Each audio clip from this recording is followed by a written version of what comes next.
أعوذ بالله من الشيطان الرجيم بسم الله الرحمن الرحيم وقال يا بني لا تدخلوا من باب واحد وادخلوا من أبواب متفرقة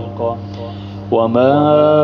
أغني عنكم من الله من شيء إن الحكم إلا لله عليه توكلت عليه فليتوكل المتوكلون ولما دخلوا من حيث أمرهم أبوهم ما كان يغني عنهم من الله من شيء إلا حاجة في نفس يعقوب قضاها وإنه لذو علم لما علمناه ولكن أكثر الناس لا يعلمون آمنت بالله صدق الله العظيم۔ حضرت یوسف علیہ نبینا علیہ السلام اللہ تبارک و تعالی نے جیل سے رہائی عطا فرمائی اور آپ کو وزیر خزانہ بنایا گیا۔ اب جب 7 سال خوشحالی کے گزرے اور اس کے بعد 7 سال قحط کے آئے تو اس قحط کا اثر کنعان تک جا پہنچا، تو حضرت یعقوب علیہ السلام نے اپنے بیٹوں کو بھیجا کہ آپ جا کر وہاں سے غلہ لے کے آئیں۔ تو حضرت یوسف علیہ السلام کے 10 بھائی ایک بنیامین کے علاوہ یہ آئے حضرت یوسف علیہ السلام کے پاس، غلہ لیا اور یہ بھی بتایا کہ ایک بھائی ہمارا گھر میں بھی رہ گیا ہے جو والد کی خدمت کرتا ہے۔ تو حضرت یوسف نے فرمایا کہ اگلی دفعہ آنا تو اس بھائی کو ساتھ لے کر آنا، تو اس کے حصے کا غلہ آپ کو تبھی ملے گا۔ چنانچہ حضرت یوسف علیہ السلام کے بھائی واپس آئے اور انہوں نے والد سے اجازت طلب کی کہ آپ حضرت بنیامین کو ہمارے ساتھ بھیجیں، اور حضرت یوسف علیہ السلام نے یہ احسان کیا کہ ان کی جو پونجی تھی، جو انہوں نے پیسے وغیرہ دیے تھے، وہ بھی لوٹا دیے اور راشن بھی اچھا دیا۔ تو یہ آئے اپنے والد سے اجازت طلب کرنے لگے، تو حضرت یعقوب علیہ السلام نے فرمایا کہ میں تمہارے اوپر کیسے اعتماد کروں، اس سے پہلے اس کے بھائی کے بارے میں بھی میں نے تم پر اعتماد کیا تھا۔ پھر فرمایا کہ ٹھیک ہے، اللہ تعالیٰ بہتر حفاظت کرنے والے ہیں، وہ سب سے زیادہ رحم کرنے والے ہیں، ٹھیک ہے میں تمہیں بھیجتا ہوں، لیکن کچھ جو ہے چیزیں ہیں، کچھ شرطیں ہیں، اور وہ شرط یہ ہے کہ تم مجھے اللہ تعالیٰ کا پکا وعدہ دو کہ اگر تو تم کسی گھیرے کے اندر آ جاؤ، یعنی کہ کوئی مصیبت آ جائے، موت آ جائے یا کوئی ایسا معاملہ ہو جائے پھر تو ٹھیک ہے، لیکن اس کے علاوہ تم بنیامین کو چھوڑ کے نہیں آؤ گے بلکہ ہر صورت کے اندر لے کے آؤ گے۔ چنانچہ انہوں نے وعدہ کر لیا۔ پھر دوسری تجویز حضرت یعقوب علیہ السلام نے فرمائی، یہ جو یہاں سے شروع ہوتی ہے کہ وقال یا بنی، اور فرمایا کہ اے بیٹو لا تدخلوا من باب واحد، ایک دروازے سے تم نے داخل نہیں ہونا، وادخلوا من ابواب متفرقہ، الگ الگ دروازوں سے تم نے داخل ہونا ہے۔ تو اس کی وجوہات علماء نے مختلف لکھی ہیں کہ ایسا نہ ہو کہ لوگ حسد کرنے لگ جائیں، یا یہ بھی ہے کہ تمہیں جاسوس نہ سمجھ لیا جائے، اور بہت سارے اسباب علماء نے لکھے ہیں، لیکن جو بنیادی سبب زیادہ تر مفسرین نے لکھا ہے وہ یہی ہے کہ حضرت یعقوب علیہ السلام کی چاہت اور منشا یہ تھی کہ اگر یہ بھائی اکٹھے داخل ہوں گے تو نظر بد کا اندیشہ ہے، کہیں میرے بیٹوں کو نظر بد نہ لگ جائے۔ اور یہ آپ صلی اللہ علیہ وسلم کے فرمان ہے کہ العین حق، جو نظر بد ہے یہ حق ہے، اور آپ نے فرمایا کہ نظر کے اندر اتنی تاثیر ہے کہ یہ انسان کو قبر تک پہنچا دیتی ہے اور اونٹ کو ہنڈیا تک پہنچا دیتی ہے۔ تو نظر کے اندر اس طرح کی جو ہے تاثیر اللہ تبارک و تعالی نے رکھی ہے، اور آپ صلی اللہ علیہ وسلم حضرت حسن اور حضرت حسین کو باقاعدہ دم کیا کرتے تھے، اعیذکما بکلمات اللہ التامات من کل عین۔ آپ صلی اللہ علیہ وسلم فرماتے تھے کہ میں تمہیں اللہ تعالیٰ کی پناہ کے اندر دیتا ہوں شیطان سے، حامہ سے، اور عین اللامہ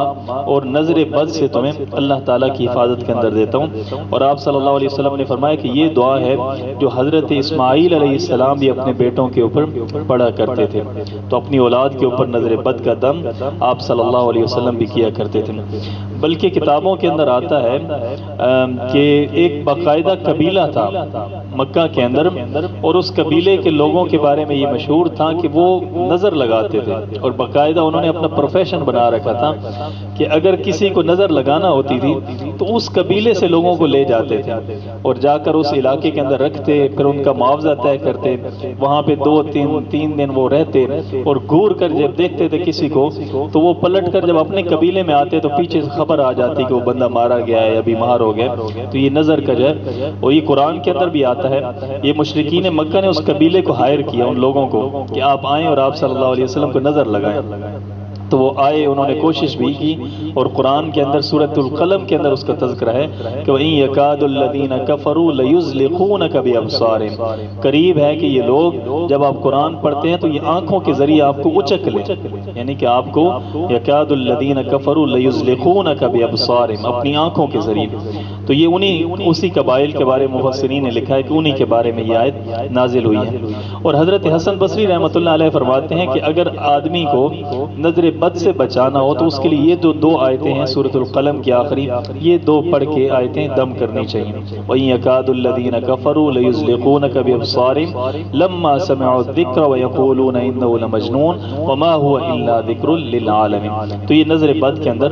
اثر ہوتا ہے، بلکہ آپ صلی اللہ علیہ وسلم نے تو یہ بھی فرمایا کہ یہ جو سانپ ہوتا ہے اس کی نظر کے اندر بھی اثر ہوتا ہے۔ آپ صلی اللہ علیہ وسلم نے فرمایا کہ جب تم سفر کے اندر جایا کرو تو تم سانپ کے ساتھ نظر نہ ملایا کرو،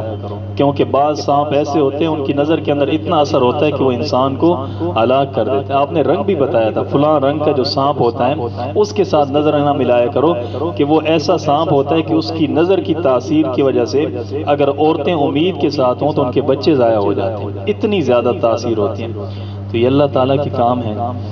تو حضرت یعقوب علیہ السلام نے ان کو اسباب کی طرف توجہ دلائی کہ آپ نے سبب یہ اختیار کرنا ہے کہ ایک دروازے سے داخل نہیں ہونا، اور اس کے ساتھ ساتھ آپ انداز دیکھیں نا تربیت کا، کہ یہ نہ سمجھنا کہ تم الگ الگ دروازوں سے جاؤ گے تو بچ جاؤ گے ہر صورت کے اندر۔ وَمَا أُغْنِي عَنْكُم مِّنَ اللَّهِ مِن شَيْءٍ، عقیدہ یہی رکھنا ہے کہ میں تمہیں نہیں بچا سکتا اللہ تعالیٰ کی طرف سے، اگر کوئی فیصلہ یا کوئی عام کام آ گیا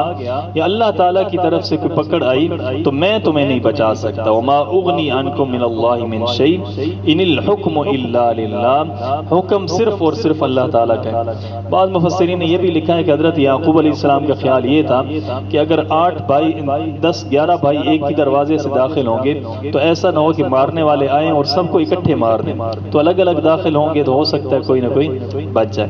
ان الحکم الا للہ، حکم صرف اور صرف اللہ تعالیٰ کا ہے۔ علیہ توکلت، تو اسی کے اوپر میں بھروسہ کرتا ہوں۔ وعلیہ فلیتوکل المتوکلون، اور اسی کے اوپر بھروسہ کرنا چاہیے بھروسہ کرنے والوں کو۔ وَلَمَّا دَخَلُوا، اور جب وہ بھائی داخل ہوئے، مِنْ حَيْثُ أَمَرَهُمْ، جس طریقے سے داخل ہونے کا ان کے والد نے ان کو حکم دیا تھا۔ وَلَمَّا دَخَلُوا، اور جب داخل ہوئے وہ، مِنْ حَيْثُ أَمَرَهُمْ، جس طرح حکم دیا تھا ان کو ابوہم، ان کے بھائی نے۔ مَا كَانَ يُغْنِي عَنْهُمْ مِنَ اللَّهِ مِنْ شَيْءٍ، نہیں فائدہ دیا ان کو، نہیں بچایا ان کو اللہ تعالیٰ سے ان حضرت یعقوب علیہ السلام نے، إِلَّا حَاجَةً فِي نَفْسِ يَعْقُوبَ قَضَى، مگر ایک خواہش تھی، ایک خیال تھی، ایک حاجت تھی حضرت یعقوب علیہ السلام کے دل کے اندر، قضاها، جس کو انہوں نے پورا کیا تھا۔ یہ جو حضرت یعقوب علیہ السلام نے فرمایا کہ الگ الگ دروازوں سے داخل ہونا، تو اس تدبیر نے ان کو نہیں بچایا۔ تو حضرت یعقوب علیہ السلام بچانے والے نہیں ہیں، بلکہ بچانے والی ذات جو ہے وہ اللہ تعالیٰ کی ذات ہے، اللہ تعالیٰ کی۔ اب حضرت یعقوب علیہ السلام چاہتے تھے نظر بد سے بچ جائیں، حسد سے بچ جائیں، قتل ہونے سے بچ جائیں، اور اللہ کی تقدیر جو ہے وہ دوسری طرف سے آ گئی اور اس کو اپنی لپیٹ کے اندر لے لیا۔ تو یہ اللہ تعالیٰ کے جو فیصلے ہیں، اللہ تعالیٰ کی تقدیر جو ہے وہ غالب رہتی ہے۔ کہتے ہیں نا کہ حدود آیا حضرت سلیمان کے دربار میں، آ کر کہنے لگا کہ حضرت جی آپ مجھے اپنا مشیر رکھ لیں، اپنا ایڈوائزر بنا لیں۔ تو حضرت سلیمان علیہ السلام نے فرمایا کہ تمہیں کیوں میں مشیر بناؤں، کس وجہ سے؟ تم ایک پرندے ہو، تمہارے اندر صلاحیت کیا ہے؟ تو حدود نے آگے سے کہا کہ میرے اندر یہ صلاحیت ہے کہ اگر زمین کی تہ کے اندر پانی ہو تو میں اوپر سے دیکھ کر پہچان لیتا ہوں کہ یہاں تہ کے اندر پانی ہے۔ تو وہاں دربار کے اندر کوہ بھی موجود تھا، تو اس کوے نے کہا حضرت جی یہ جھوٹ بولتا ہے۔ تو تو حضرت سلیمان علیہ السلام نے پوچھا کہ جھوٹ کیوں بولتا ہے؟ تو وہ کوا کہنے لگا دیکھیں جی یہ کہتا ہے کہ زمین کی تہ میں بھی پانی ہو تو مجھے نظر آ جاتا ہے، پتہ چل جاتا ہے، جب شکاری جال لگاتا ہے وہ زمین کے اوپر جال لگاتا ہے اور یہ وہاں پر جا کر پھنس جاتا ہے، تو زمین کے نیچے کے اس کو پتہ چل جاتا ہے، اوپر جال کا نہیں پتہ چلتا۔ تو ہدہد آگے سے کہنے لگا حضرت جی وہ جو میں پانی دیکھتا ہوں اللہ تعالیٰ نے اس کی صلاحیت میرے اندر رکھی ہے، لیکن یہ جو شکاری جال بچھاتا ہے نا یہ تقدیر کے جال ہوتے ہیں، اور جب تقدیر غالب آتی ہے تو پھر بندے کو نظر کچھ بھی نہیں آتا۔ تو یہاں بھی تقدیر غالب آ گئی، حضرت یعقوب علیہ السلام کی خواہش، ان کی تدبیر، وہ ساری چیزیں جو ہیں وہ پیچھے رہ گئیں اور اللہ تعالیٰ کا حکم غالب آ گیا۔ وَإِنَّهُ لَذُو عِلْمٍ، اور حضرت یعقوب علیہ السلام اور وہ لذو علم، بڑے علم والے تھے، لما علمناہ، اس میں سے جو اللہ تعالیٰ نے جو ہم نے ان کو عطا کیا تھا، ولیکن، اور لیکن اکثر لوگ لا یعلمون، اس بات کو نہیں جانتے۔ ولما دخلوا، اب وہ بھائی چلے گئے، حضرت یوسف علیہ السلام تک پہنچ گئے، حضرت بنیامین بھی ساتھ ہیں، باقی 10 بھی ہیں۔ ولما دخلوا علی یوسف، اور جب وہ داخل ہوئے یوسف علیہ السلام کے پاس، آوا الیہ، تو حضرت یوسف علیہ السلام نے ٹھکانہ دیا اپنے بھائی کو، اپنے پاس ٹھکانہ دیا، اخاہ، اپنے بھائی کو، بنیامین کو۔ اب کس طریقے سے ٹھکانہ دیا؟ مفسرین نے لکھا ہے کہ حضرت یوسف علیہ السلام نے یہ کیا کہ سب بھائیوں کو ایک ایک کمرہ 2 بھائیوں کو دیا۔ اب 10 وہ بھائی تھے تو 5 کمرے ان کے ہو گئے، اور ایک حضرت بنیامین بچ گئے، تو حضرت یوسف علیہ السلام نے فرمایا کہ ان کے لیے الگ کمرہ ہے، یعنی کہ وہ 2 بھائیوں کے لیے ایک کمرہ، اور ان کو الگ کرنے کے لیے حضرت یوسف علیہ السلام نے یہ تدبیر اختیار کی۔ اب جب حضرت بنیامین الگ ہو گئے تو حضرت یوسف علیہ السلام ان کے پاس تنہائی کے اندر پہنچ گئے اور فرمایا، قالا، فرمایا، انی، بے شک میں، انا اخوکا، میں تمہارا بھائی ہوں، فلا تبتئس، بس آپ پریشان نہ ہو، غمگین نہ ہو، مغموم نہ ہو، بما کانوا یعملون، جو کچھ وہ کرتے رہے۔ اب وہ لوگ کیا کرتے رہے؟ تو مفسرین نے لکھا ہے کہ راستے کے اندر پورا راستہ، یہ جو 10 بھائی تھے وہ اس 11ویں کو تنگ کرتے آئے تھے، پورے راستے میں بس یہی کہتے رہے کہ اچھا جی دیکھیں یہ ہے جو بادشاہ نے جس کو بلوایا ہے، اگر یہ نہ آتا تو ہمیں غلہ نہ ملتا، اچھا جی آپ تو بڑے لاڈلے ہیں، اچھا جی بادشاہوں تک آپ کی، مطلب اس طرح کے تانے دے کر، اور پورا راستہ جو ہے وہ تنگ کرتے رہے۔ اور یہ بات اس آیت سے بھی محسوس ہوتی ہے کہ انہوں نے کچھ نہ کچھ ایسا تنگ کیا ہوگا جس کی وجہ سے بنیامین پریشان ہوئے تھے، اس لیے حضرت یوسف نے فرمایا کہ فلا تبتئس، آپ پریشان نہ ہو، بما کانوا یعملون، جو کچھ وہ کرتے رہے۔ فلما دخلوا، فلما جہزهم، پس جب تیار کروا دیا ان کا سامان، بجہازہم، ان کا سامان، حضرت یوسف علیہ السلام نے ان سب کا سامان تیار کروا دیا، جعل السقایۃ، تو رکھ دیا، سقایا کہتے ہیں پیالے کو جس کے اندر پانی پیا جاتا ہے، جعل السقایا، تو یوسف علیہ السلام نے رکھ دیا، یا خود رکھ دیا ہوگا یا کسی خادم غلام کو کہہ کر اس کے اندر رکھوا دیا ہوگا، فی رحل اخیہ، اپنے بھائی کا جو سامان تھا اس کے اندر ایک پیالہ رکھوا دیا، ثم اذن، پھر آواز دی، مؤذنون، ایک آواز دینے والے نے، ایتھا العیر، اے قافلے والو، انکم لسارقون، بے شک تم تو پکے چور ہو۔ اب اس سے پتہ چلتا ہے کہ حضرت یوسف علیہ السلام نے سامان تیار کروا کے ان کو رخصت کر دیا۔ یہ جو ثم ہے نا اس کو کہتے ہیں تراخی کے لیے، کہ کافی وقت گزر گیا، جب وہ لوگ چلے گئے پھر پیچھے سے ایک آواز لگانے والے نے آواز لگائی اور کہا کہ اے قافلے والو، انکم لسارقون، بے شک تم لسارقون، چور ہو۔ اب یہاں دونوں تاکید کے لیے فرمایا، ان بھی تاکید کے لیے ہے بات کو پکا کرنے کے لیے، اور لام بھی تاکید کے لیے، تو یہ اتنا پختہ طریقے سے اس نے کیسے کہہ دیا کہ تم پکے چور ہو؟ تو اس کی وجہ مفسرین نے یہ لکھی ہے کہ کیونکہ اس وقت غلہ لینے کے لیے جو لوگ آئے تھے وہ صرف اور صرف حضرت یوسف کے بھائی تھے، اس کے علاوہ کوئی تھا ہی نہیں جو غلہ لینے کے لیے آئے، تو شک جو ہے وہ ظاہراً انہی کی طرف جانا تھا۔ تو اس لیے اس آواز لگانے والے نے کہا کہ انکم لسارقون، بے شک تم پکے چور ہو۔ قالوا، انہوں نے کہا، واقبلوا علیہم، اور انہوں نے رخ ان کی طرف کر لیا، یعنی کہ پیچھے پلٹ کر ان کو دیکھا اور کہا کہ ماذا تفقدون، تم سے کیا چیز گم ہو گئی ہے؟ فقد کہتے ہیں گم ہونا، فقدان کا لفظ استعمال کیا جاتا ہے۔ ماذا تفقدون، کیا چیز تم گم کر بیٹھے ہو؟ قالوا، تو انہوں نے کہا، نفقد، ہم کھو بیٹھے ہیں، سواع الملک، بادشاہ کا پیمانہ. اب پیچھے لفظ آیا ہے سقایا پینے کا برتن, اور یہاں پر لفظ آیا ہے سواع پیمانہ. تو یہ الگ الگ لفظ کیوں لائے گئے؟ تو اس کے لیے مفسرین نے لکھا ہے کہ جس پیالے کے اندر حضرت یوسف علیہ السلام پانی پیتے تھے, ہو سکتا ہے اسی کے اندر تول کر ماپ کر جو ہے نا بوریوں کے اندر بھرنے کے لیے غلہ اسی برتن کو استعمال کرتے ہوں گے. تو امام راضی رحمۃ اللہ علیہ نے لکھا ہے کہ یہ کیسے ہو سکتا ہے کہ اتنے بڑے وزیر خزانہ ہوں اور جس کے اندر وہ پانی پئیں اسی کے اندر وہ غلط تقسیم کریں. تو یہ جو ہے نا عقل کو لگتی نہیں ہے. تو ان کی رائے یہ ہے کہ یہ جو برتن تھا اس کے اندر حضرت یوسف علیہ السلام کا جو گھوڑا تھا وہ پانی پیتا تھا, اور اسی سے حضرت یوسف علیہ السلام کیا کرتے تھے, غلہ بوریوں کے اندر بھرتے تھے.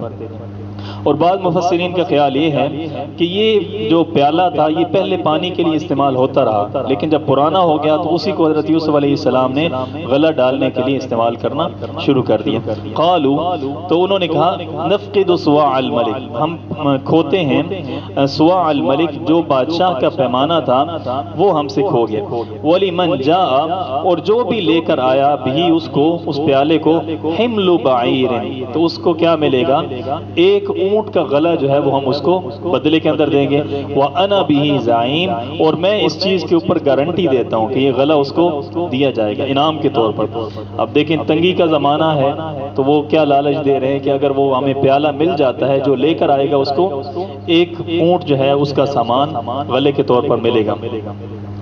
اب یہاں پہ مفسرین نے لکھا ہے کہ دیکھیں حضرت یوسف علیہ السلام کے سامنے ان کے اوپر الزام لگ رہا ہے بھائیوں کے اوپر کہ یہ چور ہیں, انہوں نے پیالہ اٹھایا ہے. تو حضرت یوسف علیہ السلام بولے کیوں نہیں, اور یہ سارا کچھ کیوں کیا گیا؟ تو مفسرین نے لکھا ہے کہ اس کی وجہ یہ ہے کہ یہ جو چور کہا گیا ہے نا ایتھا العیر, جب مؤذن نے کہا کہ تم چور ہو تو حضرت یوسف علیہ السلام نے اس کو ٹھیک سمجھتے ہوئے اس کا رد نہیں کیا, اور ٹھیک اس لیے سمجھا کہ وہ لوگ چور تو تھے لیکن پیالہ چوری کرنے والے نہیں تھے بلکہ بھائی کی چوری کرنے والے تھے. تو اس لیے کیا کہا انکم لسارقون, کہ یہ جو مؤذن نے کہا تھا نا کہ تم چور ہو یہ بات اس کی ٹھیک تھی, لیکن چوری پیالے والی نہیں تھی بلکہ اس سے پہلے جو بھائی کے ساتھ خیانت کی تھی, چوری کی تھی, اس کا تذکرہ ہے. وَأَنَا بِهِ زَعِيم, اور میں اس کے اوپر جو ہے وہ ضامن ہوں, گارنٹی دیتا ہوں کہ تمہیں ایک جو ہے وہ اونٹ کا سامان ملے گا. اور یہ جو ضمانت ہے یہ علماء نے لکھا ہے کہ اس سے پتہ چلتا ہے کہ آدمی کسی مال کی ضمانت بھی دے سکتا ہے اور کسی انسان کی ضمانت گارنٹی بھی دی جا سکتی ہے. مثال کے طور پر اگر فلاں آدمی نے آپ کو پیسے نہ دیے تو پھر میں پیسے دوں گا, یہ ضمانت دینا بھی جائز ہے. اور یہ ضمانت بھی دینا جائز ہے کہ اگر آدمی کہے کہ یہ آدمی اگر پیش نہ ہوا تو میں پیش ہو جاؤں گا. اور مالی ضمانت کی تو حدیث کے اندر مثالیں ملتی ہیں کہ آپ صلی اللہ علیہ وسلم جنازہ نہیں پڑھاتے تھے جس بندے کے اوپر قرض ہوتا تھا. تو آپ صلی اللہ علیہ وسلم ابتدائی زمانے کے اندر پوچھتے تھے کہ اس کے اوپر کوئی قرض ہے, تو اگر بتایا جاتا کہ ہاں مقروض ہے تو اس وقت چونکہ مسلمانوں کے حالات کمزور تھے تو آپ صلی اللہ علیہ وسلم ہٹ جایا کرتے تھے, جنازہ نہیں پڑھاتے تھے. پھر اس کے بعد ایک مرحلہ آیا, مسلمان خوشحال ہوئے تو آپ صلی اللہ علیہ وسلم پوچھتے تھے کہ اس کے اوپر قرض ہے, اگر بتایا جاتا قرض ہے تو آپ صحابہ کو حکم دیتے تھے کہ اس کی طرف سے قرض ادا کر دیا جائے. اور تیسرا زمانہ جب خوشحالی کا آیا تو آپ صلی اللہ علیہ وسلم خود فرمایا کرتے تھے کہ میں اس کی طرف سے قرض ادا کرتا ہوں. تو ایک بندے کی طرف سے دوسرا بندہ قرض بھی ادا کر سکتا ہے, پیسے بھی ادا کر سکتا ہے. وَأَنَا بِهِ زَعِيم, اور میں اس کے اوپر ضامن ہوں. قالوا, اب وہ بھائی کہنے لگے تاللہ, اللہ کی قسم, لقد علمتم, تم پکی بات ہے کہ تم جانتے ہو, ما جئنا, ہم نہیں آئے, لنفسد فی الارض, کہ ہم فساد کریں زمین کے اندر. تم اچھے طریقے سے جانتے ہو کہ ہم فساد کرنے کے لیے یعنی چوری کرنے کے لیے نہیں آئے. وما کننا سارقین, اور ہم چور بھی نہیں ہیں.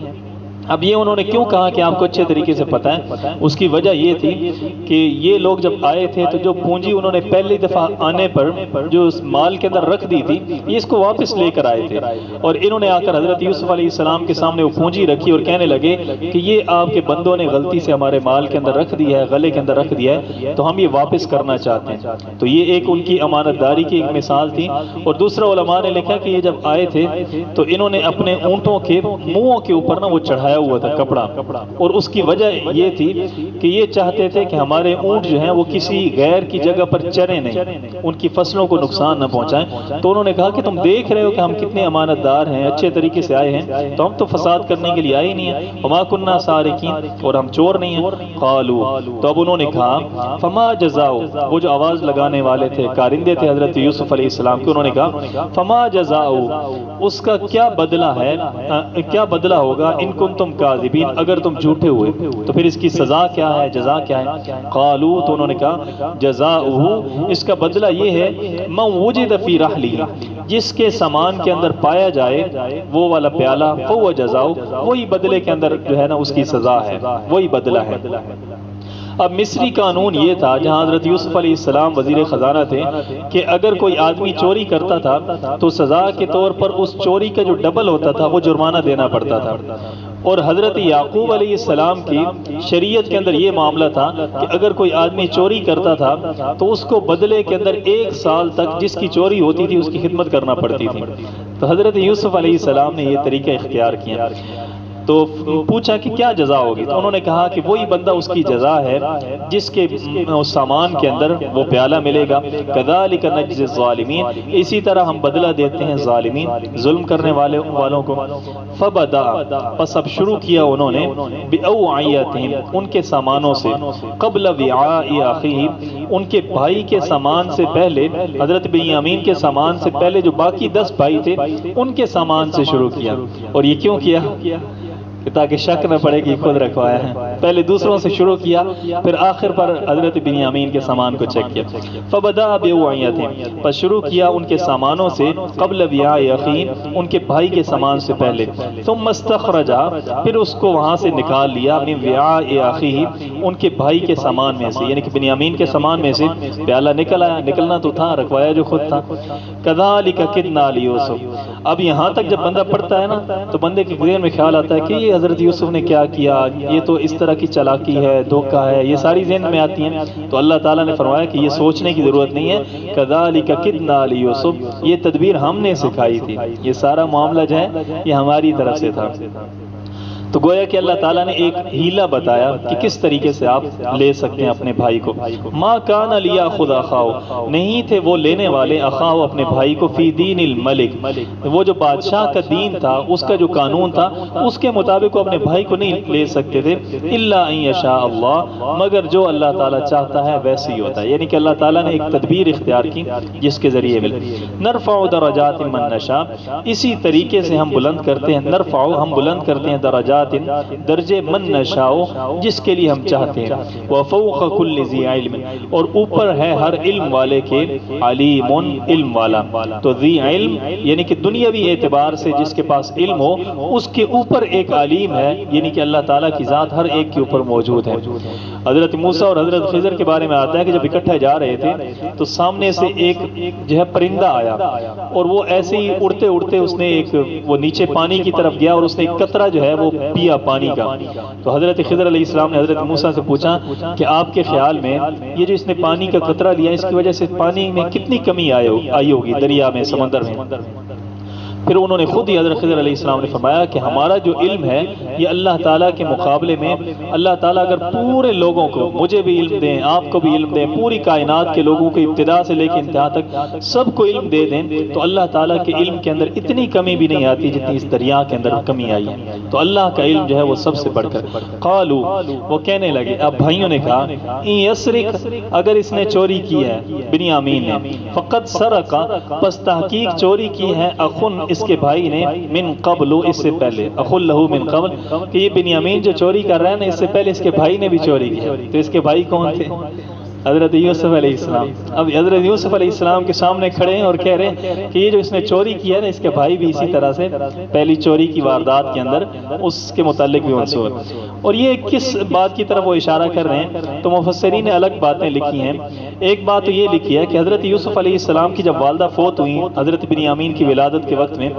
تو حضرت یوسف علیہ السلام کو ان کی پھوپھی لے کر گئی، حضرت یعقوب علیہ السلام کی بہن لے کر چلی گئی۔ تو کچھ عرصے کے بعد حضرت یعقوب علیہ السلام السلام نے فرمایا کہ یہ یوسف کو واپس بھیج دیں، تو وہ ان کی محبت بہت زیادہ تھی حضرت یوسف کے ساتھ، تو انہوں نے کہا کہ نہیں میں اس کو نہیں بھیجتی۔ تو جب بہت زیادہ اصرار کیا تو انہوں نے بھیج دیا، لیکن انہوں نے ایک حربہ کیا کہ ایک بڑا متبرک قسم کا پٹکا تھا ان کا، جو حضرت اسماعیل علیہ السلام سے حضرت اسحاق سے چلتا آ رہا تھا، وہ پٹکا حضرت یعقوب کی بہن کے پاس تھا، اور وہ انہوں نے حضرت یوسف کی کمر کے ساتھ باندھ دیا۔ تو حضرت یوسف جب گھر اپنے واپس آ گئے تو انہوں نے پیچھے سے ہی کہنا شروع کر دیا کہ ہمارا پٹکا جو ہے وہ یہاں پر موجود نہیں ہے۔ تو وہ آئیں اور انہوں نے کہا کہ اس طریقے سے پٹکا غائب ہے جب سے یوسف آئے ہیں۔ تو دیکھا تو حضرت یوسف علیہ السلام کی کمر کے ساتھ، چونکہ خود باندھا تھا اور چھوٹے بچے تھے اس وقت حضرت یوسف علیہ السلام، تو انہوں نے کہا کہ یہ تو اٹھا کے لے آیا ہے۔ تو چونکہ حضرت یعقوب علیہ السلام کی شریعت کے اندر یہی تھا کہ 1 سال کے لیے چوری کی سزا کے طور پر لے جاتے تھے، تو پھوپھی لے کر پھر چلی گئی۔ تو یہ وہ جو بھائی تھے وہ اس کی طرف اشارہ کر رہے تھے۔ یہ بعض نے لکھا ہے کہ حضرت یوسف علیہ السلام کے جو نانا تھے نا، یہ مشرک تھے اور یہ بتوں کی پوجا کرتے تھے، تو انہوں نے ایک بت بنا کر رکھا ہوا تھا سونے کا جس کی عبادت کرتے تھے۔ تو حضرت یوسف علیہ السلام کو اس کے اوپر غصہ آتا تھا، تو حضرت یوسف علیہ السلام نے وہ سونے کا بت چھپا دیا تھا اور پھر نسبت ان کی طرف ہو گئی۔ فقد سرق اخ له من قبل، تحقیق ان کے بھائی نے بھی اس سے پہلے چوری کی ہے۔ فَأَسَرَّهَا يُوسُف، بس چھپائی بات یوسف علیہ السلام نے، فی نفسی، اپنے جی کے اندر بات کو چھپا لیا، وَلَمْ يُبْدِهَا لَهُمْ، اور اس کو ظاہر نہ کیا۔ قال، اور فرمایا، أَنْتُمْ شَرٌّ مَكَانًا، تم اس سے بھی برے ہو، تمہارا جو مقام ہے، تمہارا جو انداز ہے وہ اس سے بھی برا ہے۔ اب یہ جو بات انہوں نے اپنے نفس کے اندر چھپائی تھی نا، یہی بات حضرت یوسف علیہ السلام کی اللہ تعالیٰ نے ذکر کر دی۔ قال، فرمایا، اور یہ جو فرمانا یہ حضرت یوسف نے ان کے منہ پر نہیں کہا بلکہ اپنے دل کے اندر اس بات کو ذکر کیا۔ واللہ اعلم بما تصفون، اور اللہ تعالیٰ زیادہ بہتر جانتے ہیں بما تصفون، جو کچھ تم بیان کر رہے ہو۔ انشاءاللہ کل اس سے آگے بیان کریں، اللہ تعالیٰ عمل کرنے کے لیے۔ الحمدللہ رب العالمین، والصلاۃ والسلام علی سیدنا محمد۔ ربنا ظلمنا انفسنا وان لم تغفر لنا وترحمنا لنكن من الخاسرين۔ صلی اللہ تعالی علی خیر۔